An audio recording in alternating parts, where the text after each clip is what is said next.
My mother didn't even lower her voice when she said it. I know you paid off the $680,000 mortgage, but we're gifting the house to your brother as his graduation present. I was still holding the phone when she added, almost cheerfully, and you're not invited to the party. The room around me went quiet in that sharp, unreal way, like every year I'd spent saving that house evaporated at once. I turned to my uncle, the only person who knew the truth, and asked, "You want to tell them or should I?" Because 3 days later, nothing about their big day looked the same. I grew up in a 2-story house on a quiet street in Syracuse, New York, the kind of place where neighbors waved from their porches and every season had its own sound. To most people, that house looked steady. White siding, a porch light that never quite warmed up, curtains my mother loved to iron. But inside, there was an order you learned early or you suffered for it. My mother, Sarah Mitchell, owner of a busy neighborhood diner and the unquestioned authority in our home, had a way of turning her version of events into fact. She carried herself like someone who held the family on her shoulders, even when the weight came from choices she refused to face. My father, Thomas Mitchell, my quiet, agreeable dad who worked long hours as a mechanic, mostly followed her lead. He rarely pushed back, not even when the truth bent so far it scraped. And then there was Ryan, my younger brother. 4 years behind me but always miles ahead in my mother's eyes. He got the new backpacks, the weekend trips, the extra tutoring when his grades dipped. I got, "You're strong. You'll figure it out." She said it like praise, but it felt like dismissal wearing cheap perfume. By the time I was 16, I understood the rules. Ryan's needs came first. My father stayed neutral, and my mother ran her household like a stage she refused to step down from. I worked after school, saved for community college, and learned not to ask for things she'd already decided I didn't need. Independence wasn't a choice. It was survival. Years later, when I came home to visit, I opened a kitchen drawer and found a stack of unopened envelopes from the bank. The sight of them, heavy, stamped, ignored, made something in my chest tilt. My parents were months behind on the mortgage. The house was slipping. And my mother, the woman who loved being seen as the hero of every story, hadn't told a soul. That night, I sat in my old bedroom and did the math. I knew what I earned, what I could cut, and what it would cost me. 5 years' worth of payments meant my own life would slow to a crawl. But losing that house would finish them. So I stepped into the space my mother swore she already occupied and carried the weight myself. She never mentioned those payments again, except to take the credit. 3 days after that phone call, I found myself standing under a line of maples at the annual family cookout by Oneida Lake. The air smelled like charcoal and sunscreen, the same mix I'd grown up with. But this year, something in the atmosphere felt tilted. Like everyone else had received a script I'd never seen. I spotted Ryan, my younger brother, laughing with a cluster of cousins who already spoke as if the house were his. "When he moves in," one of them said, "he should redo the yard. It's such a great starter home." Starter home. The words landed like gravel in my mouth. Across the picnic tables, my mother, Sarah, stood near the grill, waving her hands as she told a story I'd heard versions of for years. "It was brutal keeping the place afloat," she said to Aunt Karen and 2 neighbors. "But you know me, I pushed through. I wasn't about to let that house slip away." All I could do was stare at her. The confidence, the convenience, the absolute certainty that everyone would accept her version without blinking. And they did. Heads nodded. Someone patted her shoulder. No one asked who had actually written the checks. My father, Thomas, hovered behind her, quiet as always, adding just enough supportive hums to make it seem like he remembered things the same way. I felt my jaw tighten. 5 years of payments had emptied entire seasons of my life. Late nights, skipped trips, worn-out shoes. And she stood there spinning a myth polished enough to shine. Then came the real blow. My cousin Natalie, who worked in financial services, pulled me aside. She lowered her voice. "Your mom's already trying to move the house into Ryan's name," she whispered. "But there's a problem. The trust your Uncle Robert set up. It's blocking everything." The world sharpened. The trust. The one I barely remembered signing. The one my uncle had pushed for just in case. I looked across the field to where Uncle Robert sat at a picnic table, watching the crowd with that level, patient expression he wore when he'd already done the math long before anyone else caught on. I walked over, the folder I'd brought tucked under my arm. I hadn't planned to use it. I'd brought it the way you bring an umbrella when the sky threatens to split open. When I reached his side, I laid the folder on the table and flipped it open. Payment bills, trust pages, with my name tied to every obligation. Conversations around us quieted, one ripple at a time. Robert cleared his throat. "Emily," he murmured, "are you sure?" I wasn't sure about much, but I was done disappearing.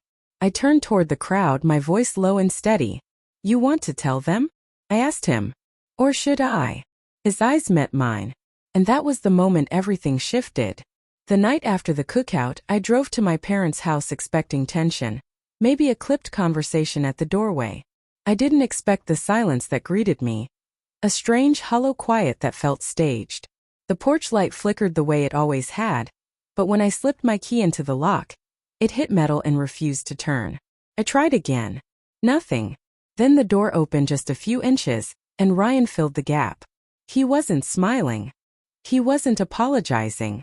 He just stared at me like I was a problem he'd been warned about. "Mom said you should call first," he muttered. I held up my useless key. "You changed the locks." He didn't deny it. Didn't even flinch. "This place is kind of in transition right now." Transition. As if the house I'd kept alive was shedding me like old paint.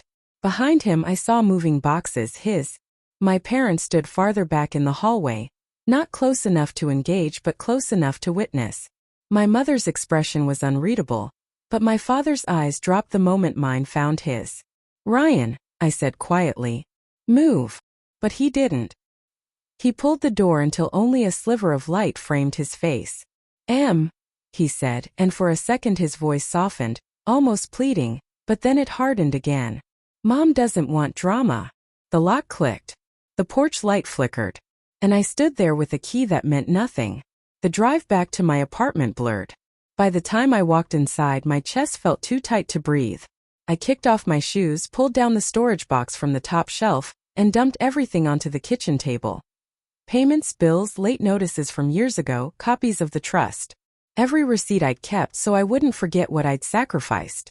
5 years of my life lay in a messy, damning heap. I sat down and pressed my palms to the table's edge. I had never asked for recognition, not once. I had saved the house because it was my family's anchor, the one thing that had survived every argument, every slammed door, every cold shoulder. But now they were rewriting even that. A quiet knock pulled me from my thoughts. When I opened the door, Uncle Robert stood there, hands in his pockets, eyes steady. "You went by the house," he said. Not a question. He'd heard. In a family like mine, news traveled faster than truth. I let him inside and gestured toward the spread of papers.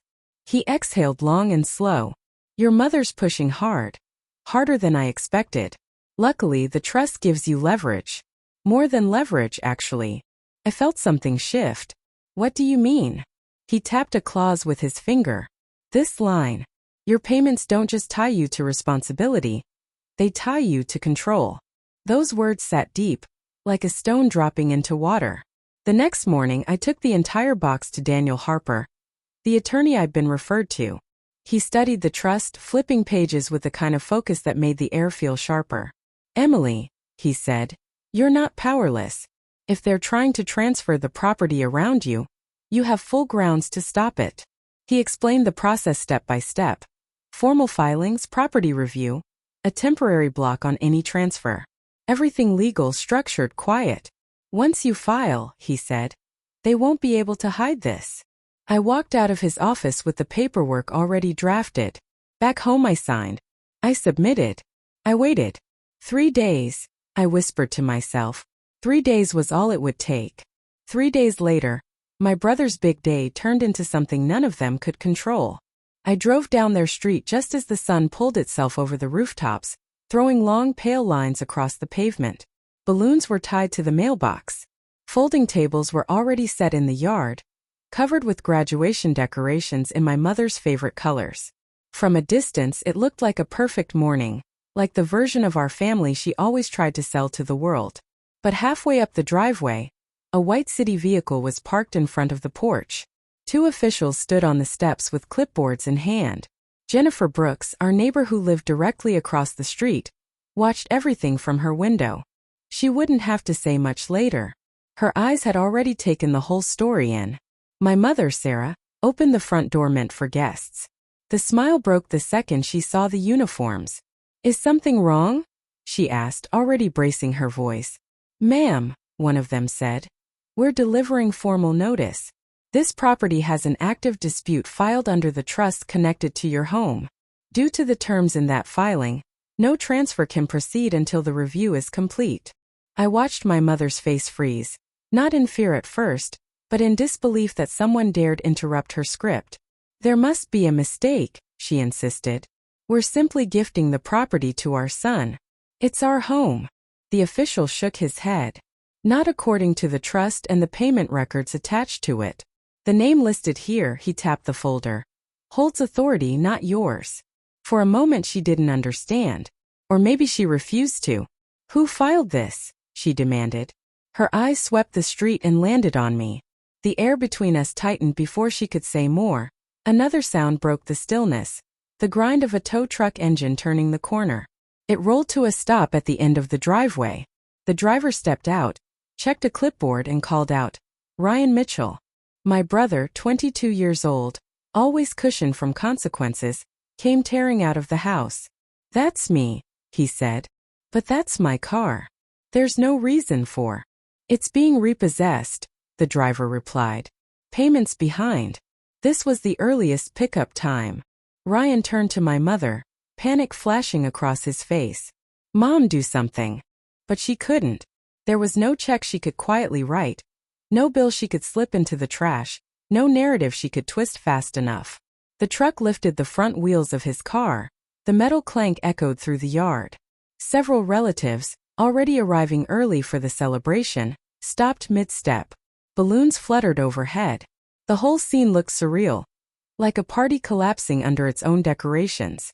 I stepped out of my car, calm in a way even I didn't expect. Daniel Harper, my attorney, pulled up behind me. Uncle Robert walked at my side.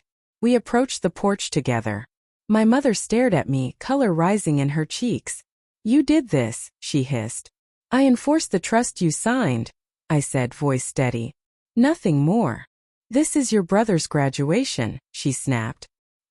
He deserves this house. He didn't pay for it, I replied. And you know that doesn't matter, she shot back. It matters legally, Daniel interrupted, stepping forward. Mrs. Mitchell, the trust was created years ago to protect this property.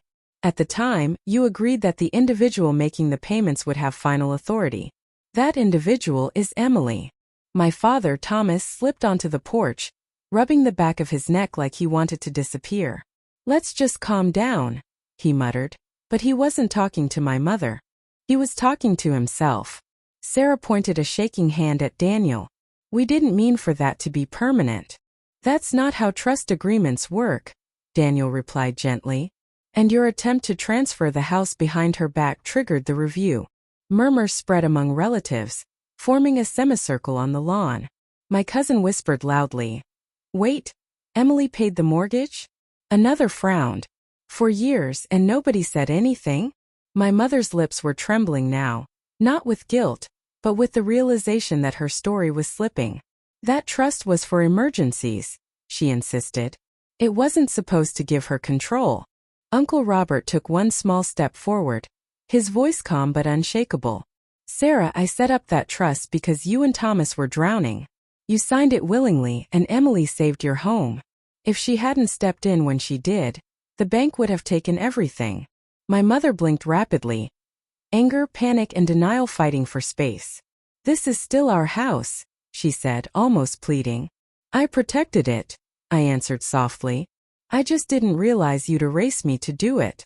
She turned to my father as if searching for backup, but he dropped his gaze. For once, even he couldn't pretend. Daniel opened the folder. Under the trust, Ms. Thompson may decide how the property is handled. What happens now is her choice. My mother looked at me like I pulled the floor out from under her. What are you doing? She whispered. I'm enforcing boundaries, I said. Something I should have done years ago. Behind her I saw the hallway, the same hallway where I dropped my backpack as a kid, the same place I'd heard whispered arguments about money, the same path that now led to Ryan's boxes stacked like trophies he hadn't earned. This house won't be transferred, I continued. You'll have a set amount of time to move to the rental you signed for. You're kicking us out? Ryan burst out, disbelief cracking his voice. After everything Mom did for you? The irony almost made me laugh. Instead, I breathed. I'm not kicking anyone out, I said. I'm following the agreement Mom signed, the one that gives me responsibility and authority. I'm your mother, Sarah snapped, voice breaking. You can't do this to me. I didn't do anything, I said quietly. You did. The tow truck pulled away with Ryan's car. A balloon string snapped and drifted into the air. A banner that read, "Congrats, Ryan," sagged in the middle. People were leaving early now, pretending they'd forgotten something at home. The perfect day my mother had imagined, her triumphant story, had collapsed under the weight of the truth she tried so hard to bury. Sarah took a small, unsteady step backward. My father caught her elbow. Ryan stood still, finally silent. I turned to leave with Robert and Daniel, the breeze carrying the faint rustle of the banner behind me. Their big day wasn't ruined. It was rewritten. In the weeks that followed, everything settled into a quieter, truer shape. The property review confirmed exactly what Daniel had predicted. The trust stood firm. Every payment I'd made over 5 years was accounted for, and the house, legally and practically, shifted fully under my authority. There were no dramatic hearings, no shouting matches, no last-minute twists, just paperwork, signatures, and a clarity my family had avoided for years. My mother, Sarah, and my father, Thomas, moved into a modest rental on the other side of Syracuse. Not out of punishment, but because the trust no longer allowed them to treat the house as a prop in a story that erased me. Even my mother didn't argue with the deadline. She packed quietly, her voice thin whenever we crossed paths. My father kept his head down, helping her carry boxes to the car. Ryan, stripped of the house and the car he'd assumed were waiting for him, took a job at a local warehouse. For the first time in his life, people expected things from him he couldn't charm his way out of. When I drove past him one afternoon, he didn't wave. He just stared at the pavement like it finally asked something of him, too. As for me, I took slow ownership of the house. I fixed the creaking step on the porch, repainted the kitchen, opened windows that hadn't been touched in years. It felt strange at first, claiming something I protected for so long but never truly believed could be mine. Strange and peaceful. Standing in that house now, I finally understand something I spent years avoiding. Protecting yourself isn't betrayal. It's the first honest form of love you learn when the people who should have cared for you choose comfort over truth. I didn't win a victory over my family. I simply stepped out of the shadow they kept me in. If you've ever carried everything alone or been written out of your own story, you're not alone. Share your experience in the comments and hit subscribe so you don't miss the next one.